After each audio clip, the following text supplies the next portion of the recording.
Okay guys, so what we will be covering today will be the end part of the 10th chapter, wherein we will discuss LM का हमने जो discuss किया था LM का slope and LM का shift, तो हम इन दोनों एस्पेक्ट्स को कवर करेंगे and then we will see the derivation of AD curve. ठीक है, तो जो लास्ट क्लास में परहैप्स ठीक से नहीं हो पाया था because of the time constraint, we will be covering those aspects. So before we go there we need to first revise कि हमने दो चीज़ें पढ़ी थी. First was the LM curve and first was the IS curve and दूसरा LM curve. IS curve का था combinations of I and Y for which the goods market is in equilibrium. This was the equation of your IS goods market. ये कैसे आती है? हमारी Y is equal to AD की equation डालते हैं and in the new AD equation we have a new variable which is interest sensitivity of demand. However, in this chapter we had a new market which was the money market. A money market में money demand is equal to money supply होता है. This is basically real money supply and this is real demand for balances. Real demand for and जो money demand है वो दो चीज़ों पर depend करती है. इनकम पे, जितनी ज़्यादा आपकी इनकम होगी उतना ज़्यादा आप कैश रखना चाहोगे, और जितना ज़्यादा इंटरेस्ट होगा उतना आप कम मनी डिमांड करोगे, उतना ज़्यादा आप बैंक में पैसा रखना चाहोगे. And this is your money supply. And now because ये दोनों के दोनों equations we saw that this is negatively associated in I and Y space and this is positively associated in the I and Y space. तो and दोनों क्योंकि I and Y space में है इसलिए हम इनको साइमल्टेनियसली सॉल्व कर सकते हैं. ठीक है, now that is what we will see simultaneous solving. And simultaneous solving से बाद जो आपके पास इक्विलिब्रियम आएगा, that is what you also need to remember for your although exam नहीं है बट इन जनरल जब हम करते हैं तो हम उसको याद रखते हैं. So we had seen the shifts in LM curve. हमने शिफ्ट्स देखे थे LM कर्व की कि अगर आपका मनी सप्लाई शिफ्ट होगा तो LM कर्व राइट में शिफ्ट हो जाएगा, अगर मनी सप्लाई कम होगा तो LM कर्व लेफ्ट में शिफ्ट हो जाएगा. सो LM कर्व का जो पोजीशन है, the position of LM curve is dependent on M by P. ये इसके ऊपर डिपेंड करता है M bar by P bar के ऊपर कि LM कर्व का पोजीशन क्या है. Whereas if you remember position of IS curve जो होता था, position of IS curve depends on A bar. दो चीजें याद रखना. इसका जो स्लोप है LM का स्लोप जो है, LM का slope is K by H.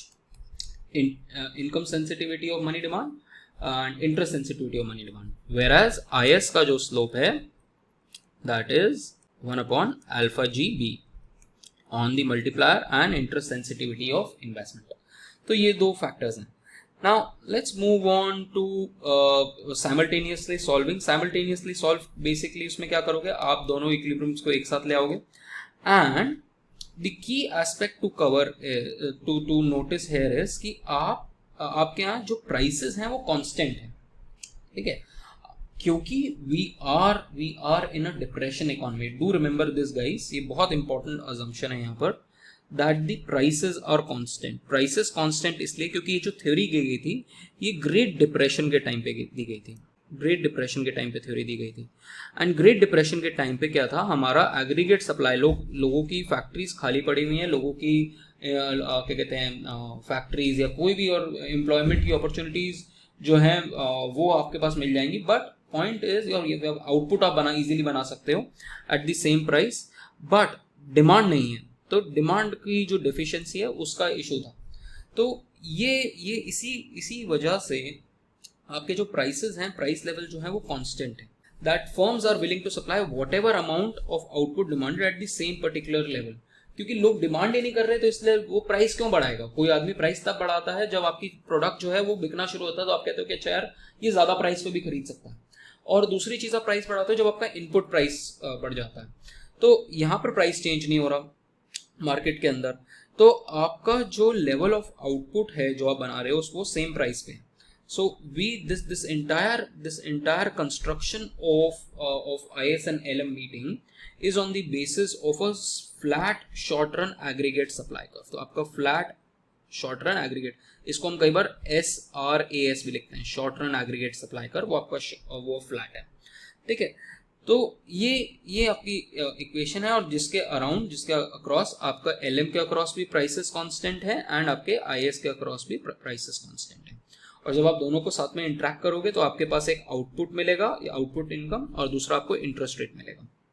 Now let us C let us सी कि इसके शिफ्ट से हम इसके शिफ्ट से हमें क्या चीज मिलेगी और इसका शिफ्ट किस तरीके से होगा, इसका अगर हम शिफ्ट करेंगे तो उसका इम्पैक्ट क्या होगा, and the concept of crowding out, क्योंकि ये क्राउडिंग आउट जो वर्ड है you will probably see a lot when you if you ever go for civil services या किसी और कॉम्पिटिटिव एग्जाम के लिए प्रिपेयर करोगे या कभी बिजनेस न्यूज़पेपर पढ़ोगे तो ये क्राउडिंग आउट टर्म बहुत ज्यादा आएगा यूज में।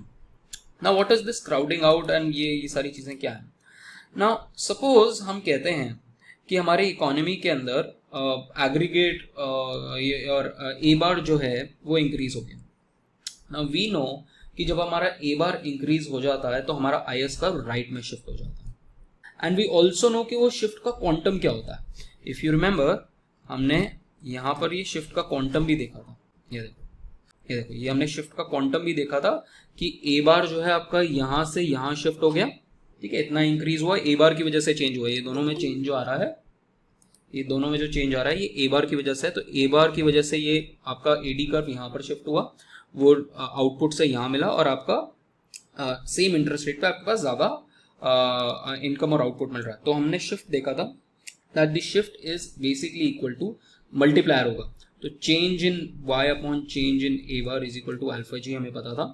तो basically change in y is equal to alpha G into change in A bar. तो हमें ये हमें ऑलरेडी पता है ये इन्फॉर्मेशन कि अगर ऑटोनॉमस लेवल ऑफ इन्वेस्टमेंट जो है, autonomous level of any autonomous factor increases तो हमारे ये इस तरीके से शिफ्ट करता है। नाउ हैविंग सेड दैट, तो ये बेसिकली इकोनॉमी यहाँ से इस ई से किसी ऐसे पॉइंट ई डैश पे जानी चाहिए थी, ई डबल डैश मान लो इसको, ई डबल डैश, और आपका आउटपुट जो होना चाहिए था ये वाई डबल डैश पे होना चाहिए था, ठीक है, बट आपका एक्चुअली ई डैश पे है। तो ये जो चेंज है, ये जो इंक्रीज जो आपको दिख रहा है, दिस इज इक्वल टू, ये जो इंक्रीज है this is equal to alpha G into change in A bar, ये इतना होना चाहिए था। बट प्रॉब्लम क्या हुई, प्रॉब्लम हुई कि अब आपकी इतने से तो आपकी इनकम इंक्रीज हो गई। जब आपकी इतने से इनकम इंक्रीज हो गई, you have moved from this point two this particular point, और यहाँ पर आप आई एस और एल एम इक्विलिब्रियम पे नहीं है, ठीक है, क्योंकि एल एम कर्व तो यहाँ पर है, आपका आई एस कर्व अगर यहाँ शिफ्ट हो गया है तो यहाँ पर तो आप इक्विलिब्रियम पे नहीं हो। यहाँ पर क्योंकि आप इक्विलिब्रियम पे क्यों नहीं हो, क्योंकि आपकी इनकम बढ़ गई, और इनकम बढ़ने की वजह से if you see your money demand की इक्वेशन, योर मनी डिमांड की इक्वेशन क्या है, एल डी की इक्वेशन देखते हैं, मनी डिमांड की इक्वेशन विच इज के वाई माइनस एच आई। अब क्योंकि आपकी इनकम बढ़ गई है इसीलिए उसका कुछ परसेंटेज जो है, उस इंक्रीज इन परसेंटेज वो जो है मनी डिमांड इंक्रीज में चला गया, क्योंकि इनकम बढ़ गई लोगों की कंट्री के अंदर। तो अब कंट्री के अंदर जब लोगों की एवरेज इनकम बढ़ गई तो वो मनी डिमांड ज्यादा करेंगे। तो अगर मनी डिमांड बढ़ जाएगा इतने अमाउंट से, अगर मनी डिमांड बढ़ जाएगा और मनी सप्लाई सेम लेवल पे है तो मनी मार्केट तो आउट ऑफ इक्विलिब्रियम हो गई। इस पॉइंट पे money market is out of equilibrium.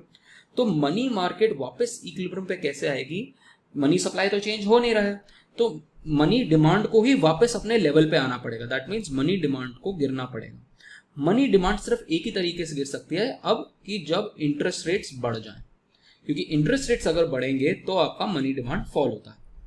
तो यहां से यहां तक का जो ये फर्स्ट प्रोसेस है ये हो रहा है, और फिर उसके बाद जो सेकंड प्रोसेस है वो ये हो रहा है कि क्योंकि मनी डिमांड और मनी सप्लाई इक्वल होना चाहिए, क्योंकि money demand and money supply equal होना चाहिए, इसीलिए आपका इक्विलिब्रियम यहाँ पर मीट होना चाहिए, ठीक है। तो ये आपका फर्स्ट स्टेप हुआ और ये आपका सेकंड स्टेप हुआ। तो अल्टीमेटली आपका आउटपुट जो है वो इतने से इंक्रीज हुआ है रादर दैन पूरे अमाउंट से इंक्रीज होने की वजह। तो ये जो अमाउंट जिससे आउटपुट आपका डिक्रीज हो गया, पोटेंशियल आउटपुट आपका इतना था बट एक्चुअली में इतना हुआ, ये आपका पोटेंशियल है जो होना चाहिए था अगर सिर्फ आईएस होता तो, बट क्योंकि एलएम है तो सिर्फ इतना एक्चुअल हो रहा है। तो ये जो डिक्रीज हुआ है इसको बोलते हैं हम क्राउडिंग आउट इकोनॉमिक्स में। This is called as crowding out. Crowding out is basically when increase in interest rate, when increase in interest rate leads to fall in investment. तो ये इंक्रीज इन इंटरेस्ट रेट जो है उसकी वजह से fall in investment भी है, उसकी वजह से क्राउडिंग आउट हुई है। सो और कितने से इंक्रीज हुआ है, वी विल सी ये कितने से इंक्रीज हुआ है, we'll see this is will be equal to gamma into change in, हम ये देखेंगे कि ये gamma into change in A bar क्या, ठीक है। तो ये हमने अभी डायग्रामेटिकली देखा। नाउ लेट अस सी, और ये पूरी एक्सप्लेनेशन है, let us see this mathematically. देखो मैथमेटिकली कैसे समझना है इसको, ये हमने IS शेड्यूल ऑलरेडी देखा हुआ है, ये हमने LM शेड्यूल ऑलरेडी देखा हुआ है, ठीक है, ये दोनों हमने ऑलरेडी शेड्यूल्स पता है, हमें इनका डेरिवेशन पता है कि कैसे आता है। Now what you need to do is, आप ये I को उठा के यहाँ पुट करो और उसके बाद इस इक्वेशन को साइमल्टेनियसली सॉल्व करो। जब आप इस इक्वेशन को साइमल्टेनियसली सॉल्व करोगे आपके पास ये आएगा, जस्ट ट्राई इट वंस, आपके पास ये इक्वेशन आएगी विच जिसको हम इस इक्वेशन को इस तरीके से मत लिखना गाइस, इसको इस तरीके से मत लिखना, ये बस सिंपल इन्होंने तो इस I को यहाँ पर रिप्लेस करके लिख दिया है। इस इक्वेशन को हम इस तरीके से लिखते हैं actually, this is how we write it. पहले आपके पास जो आंसर आएगा वो ये होगा सबसे पहले, बट उसको हम और ज़्यादा शॉर्ट फॉर्म करके इस फॉर्म में लिखते हैं। लेट मी एक्सप्लेन, ये क्या है, ये बेसिकली आपका वही H है जो आपको मनी डिमांड में आपका H आ रहा था, this is the same H जो मनी डिमांड में H आ रहा था, ठीक है, your interest sensitivity of money demand, ये K वही है money income sensitivity of money demand, ये B आपका इंटरेस्ट सेंसिटिविटी मनी डिमांड, ये अल्फा जी आपका मल्टीप्लाई, ये सेम चीज़ है, just try to algebraically solve it, आपके पास ये रिजल्ट आना चाहिए। एंड इसमें हम क्या करते हैं, व्हाट वी डू इज, इसको हम H से पूरे के पूरे को डिवाइड कर देते हैं। Let me show you what we are doing here, don't get confuse कि ये इस फॉर्म में कैसे है। इसको अगर आप H से पूरे को डिवाइड कर दोगे, ऊपर और नीचे H से डिवाइड कर दोगे, तो आपके पास क्या आएगा, आपके पास आएगा ये H से कट जाएगा, 1 हो जाएगा, ये H की H बाई H जो होगा ये क्या हो जाएगा, 1 हो जाएगा, और ये B by K by H हो जाएगा, ठीक है, ये हो जाएगा। इस साइड में भी हम इसको H से डिवाइड करते हैं, तो ये क्या होगा, ये भी H से, यहाँ पर न्यूमरेटर के डिनोमिनेटर में H आ जाएगा, यहाँ पर आपका H से डिवाइड होगा तो ये 1 हो जाएगा, और ये भी आपका H। तो देखो आप दोनों के डिनोमिनेटर सेम हो गए, 1 plus K by H into B alpha G, तो आप देखो डिनोमिनेटर दोनों के सेम है, 1 plus K by H B into alpha G, ये आपके दोनों के डिनोमिनेटर है। और ऊपर आप बेसिकली ले लो कि ऊपर मेरा वो है अल्फा जी, दोनों में अल्फा जी, देखो अल्फा जी कॉमन है दोनों के अंदर, तो इसको हम रिप्रेजेंट कर रहे हैं गामा के साथ, ठीक है, इसको हम गामा के, मैंने डेल्टा लिख दिया बट हम इसको गामा के साथ रिप्रेजेंट करते हैं, ठीक है, इसको हम बोलते हैं गामा। अब इसको सिंपल तरीके से लिखने का क्या तरीका, तो हम इस पूरी इक्वेशन को हम गामा लिख सकते हैं, तो y is equal to gamma A bar plus gamma into B by H, क्योंकि देखो यहाँ पर बी बाई एच रह गया था, B by H into M bar by P bar, ये आपकी इक्वेशन आ गई। Now we need to see कि अच्छा अब हमारा ओवरऑल इम्पैक्ट क्या हुआ, आपका क्या चेंज हुआ था, आपका ए बार चेंज हुआ था, तो change in y upon change in A bar कितना होगा, that will only be gamma, और गामा कितना है, गामा इज इक्वल टू, देखो गामा क्या है, हमारा चेंज इन y क्या है, gamma into change in A bar, और हमारा नॉर्मल वाला दूसरा वाला क्या था, दूसरा वाला था अगर IS सिर्फ IS होता तो change in y is equal to alpha G into change in A bar, ये था हमारा। Let's compare these two now. इस केस में गामा क्या है, बेसिकली गामा और अल्फा जी में तो डिफरेंस है, गामा क्या है, gamma is alpha G upon 1 plus B by H into K alpha G, ठीक है, और ये तो अल्फा जी ही है। नाउ वी नो कि ये जो आपका b और h है ये इनकी वैल्यूज इस तरीके से, तो बेसिकली आप इसको किसी पॉजिटिव नंबर, ये भी पॉजिटिव है, 1 प्लस सम पॉजिटिव नंबर है, this is a positive number, ये इन एनी केस b भी पॉजिटिव होता है, हमने देखा था ना, b एंड h ये पॉजिटिव होंगे, और अल्फा जी भी हमें पता है कि मल्टीप्लायर है तो पॉजिटिव ही होगा, k भी हमें पता है कि वो पॉजिटिव ही होगा, तो ये सारी चीजें पॉजिटिव है, ठीक है, नेगेटिव नहीं है। तो इन ये जो टर्म होगी ये पॉजिटिव होगी कि नेगेटिव होगी, फिर अगर ये सारी टर्म्स पॉजिटिव हैं तो गाइस, ये सारे टर्म्स पॉजिटिव हैं तो ये टर्म पॉजिटिव होगी कि नेगेटिव होगी, simple maths, it will be positive, right Isha? Yes sir. तो अगर ये पॉजिटिव होगी, कुछ भी पॉजिटिव नंबर 1 प्लस चाहे 0.01 भी ले लो इसको, बट आपने क्या किया, अल्फा जी को 1 प्लस पॉइंट समथिंग से करा, और ये अल्फा जी है, तो इसमें से छोटा नंबर कौन सा, बड़ा नंबर कौन सा, ये छोटा है, 1 छोटा है कि 2 छोटा है, 1 छोटा होगा कि 2 छोटा होगा, come on guys, simple maths, Anika, Garima, 1 छोटा होगा कि 1 विल बी लेस, एग्जैक्टली, क्योंकि ज्यादा नंबर, इसका डिनोमिनेटर ज्यादा बड़ा है, तो क्योंकि डिनोमिनेटर ज़्यादा बड़ा है 1 से ज़्यादा, इसलिए ये जो है 1 छोटा हो जाएगा। तो दैट मीन्स अल्फा, ये gamma will always be less than alpha G, और क्योंकि gamma is always less than alpha G for all values of B, H and K, इसीलिए you will always have the case of crowding out. और ये दोनों equal कब हो सकते हैं गाइस? ये दोनों इक्वल कब हो सकते हैं? ये दोनों वैल्यूज इक्वल कब हो सकती हैं? सोचो, मैथमेटिकली सोचो, जब ये चीज 0 हो जाए तब होगा ना। जब ये वाला पोर्शन जो है, जब ये वाला जो पोर्शन है, जब ये 0 हो जाए तो आपको पता चल जाएगा कि ये भी अल्फा जी और ये भी अल्फा जी है। ये 1 + 0 हो जाएगा, और ये 0 कब होगा? जब h जो है वो इन्फिनिटी की तरफ चला जाए, या b जो है, h जो है वो इन्फिनिटी की तरफ चला जाए, या b जो है वो 0 की तरफ चला जाए। तो सॉरी, k जो है वो 0 की तरफ चला जाए, क्योंकि याद है हमने कहा था lm का स्लोप क्या होता है? k/h। तो अगर k 0 की तरफ चला गया या h इन्फिनिटी की तरफ चला गया, तो दैट मीन्स इसका k/h का स्लोप क्या हो गया? k/h का स्लोप 0 हो गया। 0 स्लोप का मतलब क्या हुआ? lm ऐसा हो गया। और उसके बाद अगर is ऐसे मूव कर रहा है तो फुल आउट आपका वही आपको नजर में आ रहा है कि ये टोटल जो चेंज आ रहा है वो alpha G into change in A bar. So this is what we are talking about when we deal with flat lm। अगर हम फ्लैट lm कर लेते हैं, और इसी सिचुएशन को बेसिकली h बीइंग इन्फिनिटी वाली सिचुएशन को हम लिक्विडिटी ट्रैप, ये आगे जाके नेक्स्ट चैप्टर के अंदर होता है। सो if you see this तो हमने मैथमेटिकली देख लिया। अच्छा, so you please remember this particular whenever you use it in future, you please remember this particular notation of your IS and LM combined markets। ठीक है, IS and LM combined markets का ये formula, ये basically वो होता है, and I के terms में ये, बट ये कुछ ज़्यादा कोई पूछता नहीं है ना। Now if we see guys, if we see this then हमें ये दिख रहा है यहाँ से कि ये जो चेंज है ये बेसिकली गामा इंटू ए बार से चेंज हुआ है, जबकि ये अल्फा जी इंटू ए बार से चेंज हुआ था। तो ये जो अमाउंट है this is basically gamma sorry alpha G minus alpha G minus gamma into change in A bar is basically the amount of crowding out. ये जो डिफरेंस है वो क्राउडिंग आउट है, ठीक है।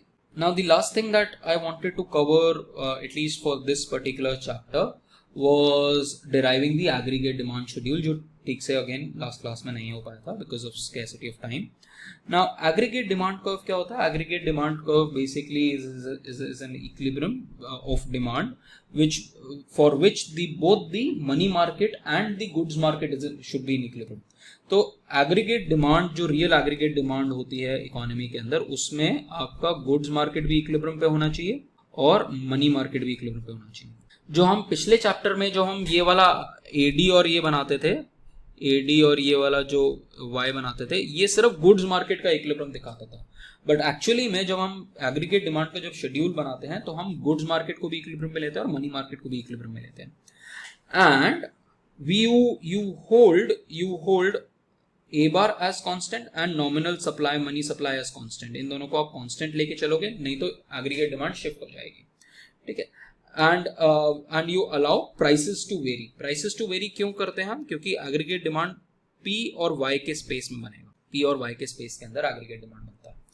नाउ लेट्स सी कि इसको हम डिराइव कैसे करेंगे। इसको डिराइव करने का तरीका ये है कि आपने IS कर्व लिया, ठीक है, और आपने LM कर्व लिया, बट ये जो IS कर्व है इसमें आपने ए बार अपना कांस्टेंट रखा हुआ है। यहां पर आपने क्या किया, आपने एम बार, ये क्या था, M1/P1। अब मान लो कि आपके प्राइसेस, मान लो किसी रीजन की वजह से प्राइसेस इकोनॉमी में इंक्रीज हो गए, तो ये M1/P2 बार हो गया है कांस्टेंट प्राइसेस, बट प्राइसेस का लेवल एकदम से ऊपर हो गया। तो what will happen, we know that from the LM curve we know that LM curve is held for a particular money supply, real money supply। तो क्योंकि प्राइसेस बढ़ गए, रियल मनी सप्लाई जो है वो कम हो गई इकोनॉमी के अंदर, ठीक है, और KY माइनस HI। और क्योंकि प्राइसेस कम हो गए हैं, क्योंकि रियल मनी सप्लाई कम हो गई है, इसीलिए मनी डिमांड को कम होना पड़ेगा, so that it can रीइक्लिब्रेट।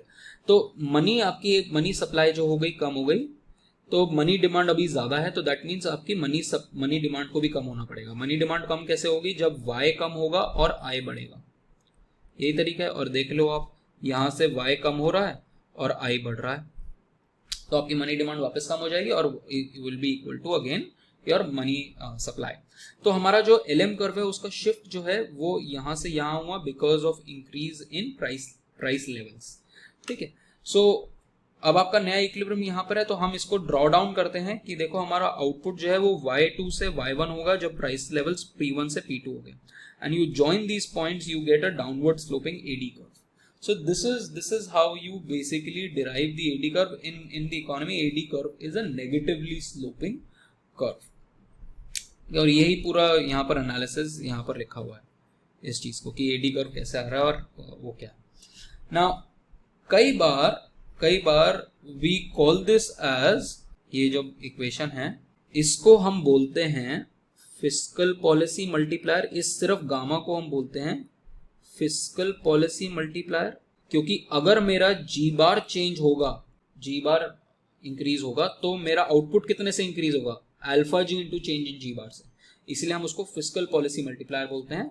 And इसको हम मॉनेटरी पॉलिसी मल्टीप्लायर बोलते हैं, इसको मॉनेटरी पॉलिसी मल्टीप्लायर बोलते हैं कि अगर मेरी मनी सप्लाई चेंज होगी तो मेरा चेंज इन आउटपुट कितना होगा? Gamma into B/H into change in whatever change in.